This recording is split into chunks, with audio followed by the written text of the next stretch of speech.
Okay, nice to meet you guys. My name is Kelly Ohgee. I am 21 years old because today is actually my birthday. I'm gonna have a birthday surprise at the end of the video. I figured it was time that I told my story. The only time I've ever told my story on my page is talking about how I went from $26 to $26,000. I really do believe that I'm one of I'm one of the world's best kept secrets because I'm not a normality. You don't really hear a story like mine. I like to believe I'm special because I believe everyone is special in their own way. I'm 21 years old, but by the age of 20, I have made over $6.5 million. And it's actually insane because 2 years ago, I had a negative bank account balance and I never thought that that would be the case. Like I thought, yeah, maybe one day in my future. And I've always believed in myself. Like genuinely, I didn't think it'd be as fast as going from negative to over $6.5 million. Like I didn't think that was the case, but apparently, you know, God can work in mysterious ways. Let's tell my story very briefly. When I was in high school, I used to be that kid that would walk around and ask for money. I know it's embarrassing. Don't judge me, okay? But I was. Every single Friday, we had what was called like Cookie Friday. And so they would sell 2 Otis Spunkmeyer cookies for $1 and didn't even have $1 to my name that you could casually find on the street. You could buy 4 quarters, 100 pennies, whatever it is, to purchase a cookie. And it was very embarrassing, a very cringy moment. I never want to go back to it. But I had a lot of passions in high school that led to kind of sparking who I am today. So one of them, I kind of went viral for this. I had a Steph Curry fan page called Daily Curry Feed, how people would make edit videos for athletes. I was that person. I really learned how to edit on a small little Android. I said, I'm gonna be that girl. So going to high school, seeing a bunch of athletes that want to go D1, I said, okay, one thing about being an athlete and trying to get coaches to recruit you is you have to send recruitment videos. And for a lot of them, their recruitment videos are the same, so they can't stand out. The coach isn't gonna be like, this guy is so good because his video looks like his and his and his. So I was like, I'm gonna make them custom edit videos. And I charged $5. I did. They were actually pretty good videos. It was hard for me starting out though, because I went from a small little Android that has really small pixelation to a big mega computer, and I didn't really know how to edit on like Final Cut Pro, but I did get a lot of really good videos out. I was able to connect with a lot of D1 athletes, some of which are now in the NFL, including Cam Taylor-Britt. He's one of the people that I worked with, and we check in from time to time. He currently plays for the Cincinnati Bengals. From there, my aunt, she used to sell jewelry, so one day she came to me and she said, Kelly, you know, do you want to sell this jewelry for me? And I was like, yeah, like sure. You know, she'd give me jewelry and I would buy it for like $2, resell for like $20 because the jewelry was made of titanium plated gold. And if you know anything about titanium, well, it doesn't rust. So this was gold that you could wear in the shower, you could wear for years. I know because I still have it to this day, and I know some of my friends that still wear them to this day. It was kind of awesome that I was able to sell it to them for 1,000% return, but it's an investment that was completely worth it for them. From there, I started reselling shoes, and that's where I really started to find a passion. Like I was a hustler. I've done so many things, but reselling shoes is what actually made me my first $1,000 and got me scammed out of over $1,000. But we will get to that story another day. A lot of things in high school shaped me because I started to see that there were different wealth classes. My family, we were never the wealthiest. My parents, they came from Nigeria, so I'm a first generation American. They worked so hard for every single thing. I remember we used to have a rule when we would go back to school. You got 2 shirts and 1 pair of jeans, and I had 3 sisters before I had my little brother. We would literally just re-rotating our shirts and pants and shoes because we didn't have enough money to truly be able to go and splurge. We always shopped at the thrift store. Fancy thrift store was Plato's Closet. That was like shopping designer for us. You know, but I always just knew deep down that I was going to be something different. I was going to be an answer to my family. I was going to help my mom out of the situation she was in, really be able to bless them. You know, just thinking back on those days, you don't realize when you're in it, you realize when you're out of it, just how much we were really struggling. But it also ignited this flame in me. Lastly, honestly, the craziest thing I probably did in high school as a side hustle was resell Popeye's chicken sandwiches, which a lot of people kind of know me for. I resell Popeye's chicken sandwiches, and essentially my aunt gave me $50 and she said, Kelly, go buy 3, 1 for me, 1 for you, 1 for your brothers. So I took the $50, I bought a bunch of Popeye's chicken sandwiches, sold them for like $10, made like $170, and then gave her back the $50. I was really getting good with this shoe business, reselling shoes, like really deep in my side hustles, taking school seriously, graduated cum laude. In 2019, something really traumatic happened in my life, but I like to say that it was one that really shaped me. I lost 2 of my cousins in the same week. One was 19, the other was 21. It really shook me because the last time I saw my cousin, he was trying to get a hold of me. He was trying to talk to me. Like he was across the hallway and we were at this church event. He was like, Kelly. And I was like, you know, give me a second, I'll come in. Like, you know, whenever I finally was looking for him later in the night, I found out he had left and I never talked to him again past that point. It's a short message in this. I don't care who it is that made you mad. I don't care what situation you're holding a grudge over. If you really love that person, if you really care about them, if you know that it even even frustrates you to be mad at them, the only person that suffers from that pain is you. They may not be here forever. They won't. That's a guarantee in our lives. We will not all be here forever. We may not get the opportunity to be humble enough to talk to them and say, hey, I messed up, or you messed up and I forgive you. So the day of my cousin's memorial, I had a best friend. She was my only best friend, like my only friend, because I didn't have friends in high school. The last message she sent to me was on his memorial, and she said, I love you so much, you're the greatest friend I've ever had. And I was like, oh my gosh, in an excited mood, but notice how I said that was the last message she sent to me, because after that she ghosted me. Not only did I lose 2 people that I grew up with, I lost the only person that I was close to, and I couldn't really go to family because we're all grieving at this time. It started to send me into a really deep depression, and then I guess worse, my cousin's memorial was on my birthday. Yeah, March 1st, 2019, when I turned 17 years old, is when his funeral was. So it was really, really depressing. It didn't get much better. For months and months and months, I was really sad. I didn't really care about life. I started to really drown out the fact that anybody cared about me. And I remember one day I was going to a church event and I said, well, God, if you really care about me, then I'll go to this event and I'll be happy. I'm gonna write out a suicide note and I'm gonna put it on my bed. If my family calls me, that's how I'll come out to them. That's how I'll say, like, yeah, I've been going through a lot. But if they don't, then it's just confirmation that I don't need to be on this planet anymore. And I know there's a lot of people that are feeling that way right now. I have felt that way at some time in their life. From there, really what happened was I went to the church event, I came home, my sister sat on my bed and she moved the journal, which had the note right open on it. And I was like, well, wow. And so I remember I posted on my Snapchat and I said, hey, who wants to do me $300 favor? Because in my head, I can let all my money go. I'm not going to be on this planet anyways. And my goal was that night is when I was going to end it all. I was going to find somebody who could get me a weapon of destruction, and I was going to destroy my existence. That same week as I'm processing, like, how am I going to do this? One of my friends reaches out to me and she's like, hey, how can I help? I just kind of opened up to her and she started crying and she was just begging me not to do it. And I was like, no, you don't understand. Nobody cares about me. Like, this is final. But it really started to get to me. And so I really started to rethink, say a lot more things. I remember my dad called me. He said, hey, my pastor had a dream about you. This is within the same week. I go to my dad's pastor. I meet up for the first time. And he's like, hey, Kelly, this is going to be your life. And he describes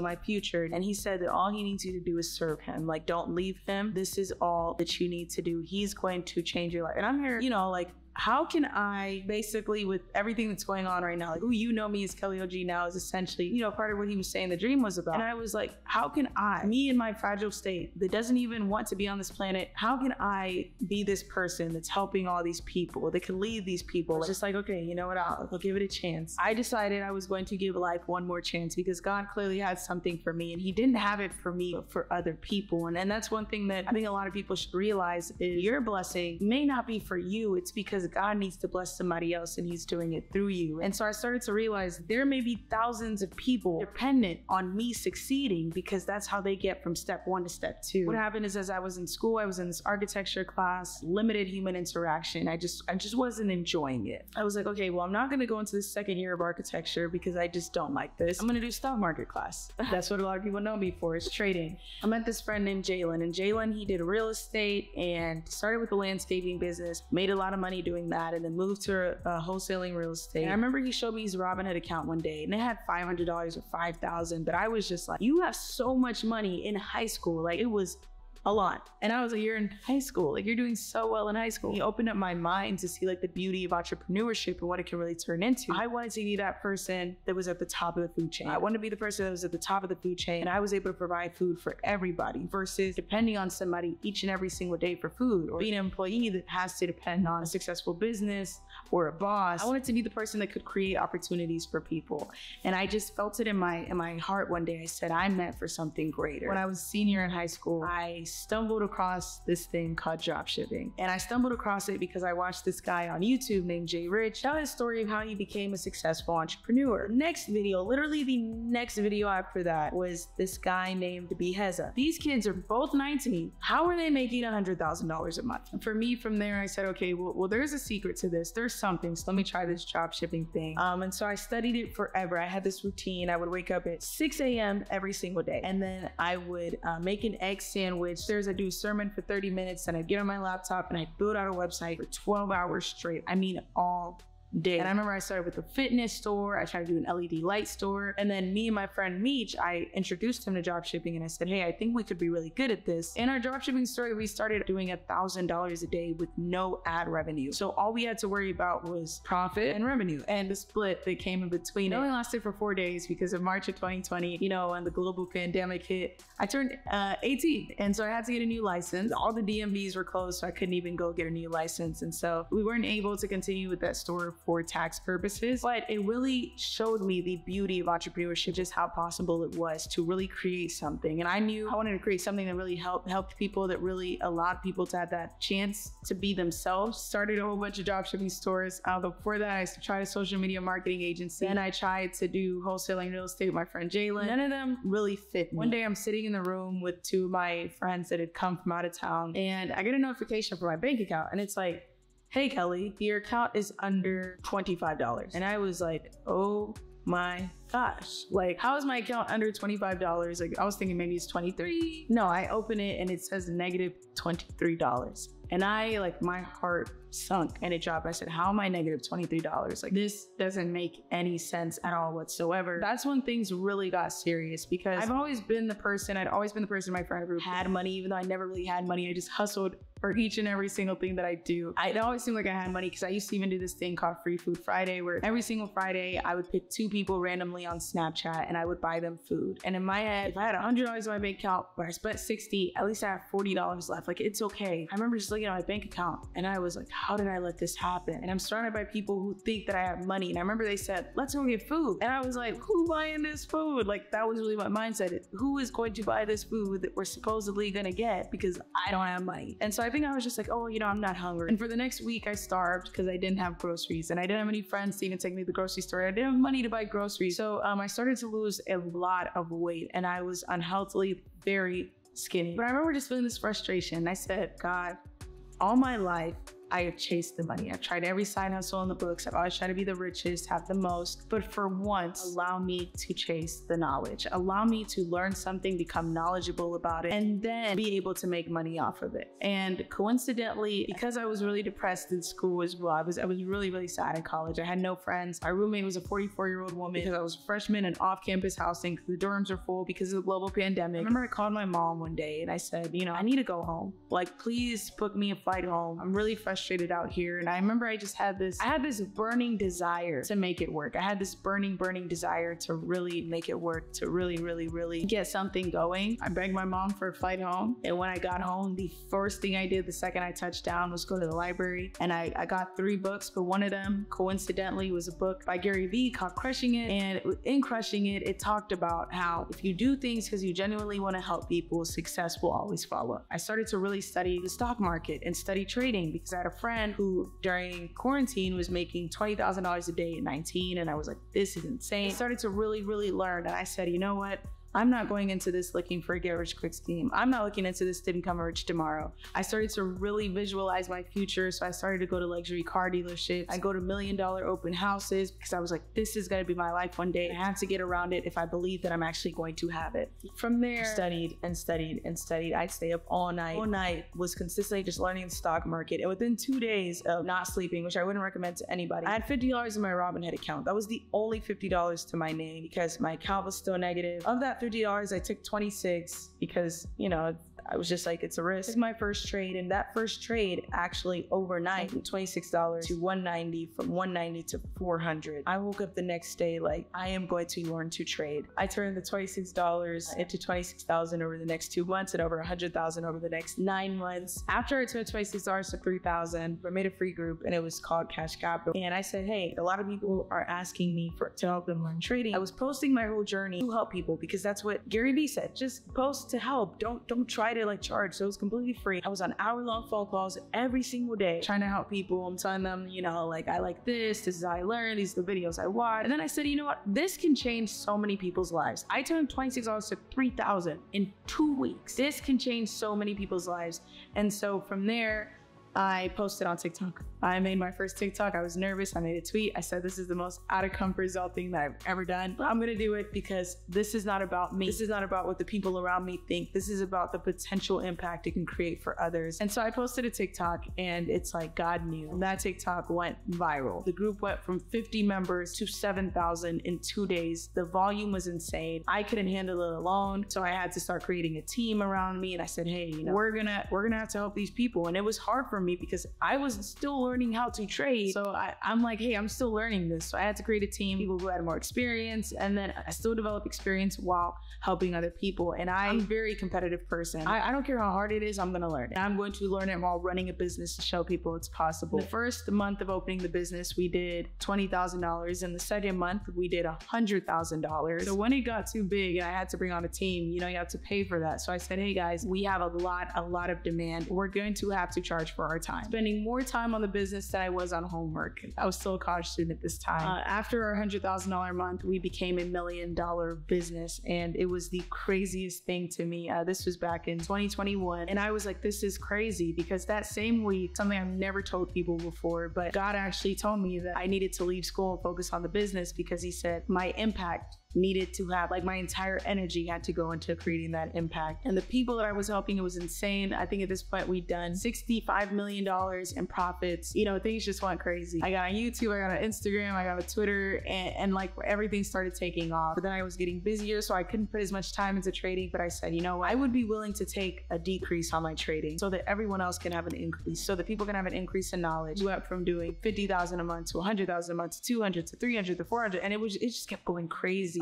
It's not going to be everyone's situation. Some people make money like that fast. Some people, it's going to take them longer. The beauty of it is that you never quit. I became a millionaire essentially in a year. It took me so many years of developing that grit, that hard work, that persistence to get to the point where it almost came overnight, because I already had instilled that into me mentally. I've learned so many lessons about being a business owner, and I'm young. I've learned about hiring people, firing people, running a business, you know, the stability of a business, all of that. And I also know there are many places where I fall short because I am so young. And so it's kind of funny, a lot of my friends are like 40, 50, 60-year-olds that are doing really well in business, and you know, maybe see a future in me and potential in me, that they're like, hey, you know, we want to help this girl. I know that my life is meant for a bigger purpose. I know that everything I do is meant for a bigger purpose. I want to dedicate my whole life to helping others, because you can never be buried with your money. If you do, it's still worthless. But the memory that people have of you lives forever. With every single person you impact in some way, it's gonna live forever. Lifestyle for me hasn't really changed. I mean, I can afford more stuff. I've been through a period where I was obsessed with designer. I've learned in life that what matters is the experiences. It matters what you can do for other people. Your life is not worth the material things that you buy. For me, I love to spend money on experiences, not things. And a lot of my experience comes in joy. It comes in helping people. God has put me in a very blessed position. I just want to live it out to the best I can. I want to make as much money as possible so that I can help as many people as possible. Thank you all for watching.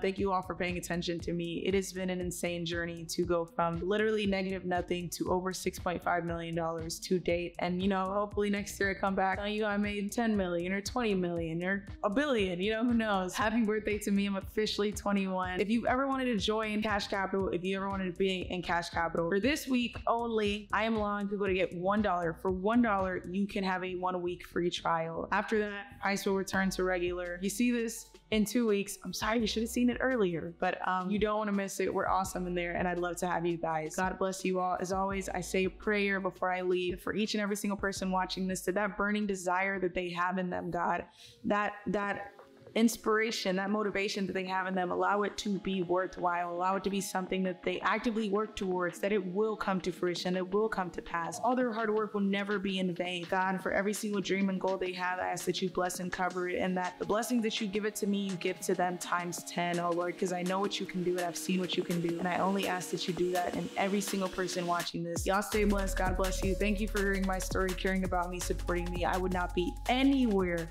without you guys. I'm blessed. So thank you. God bless y'all. Mwah.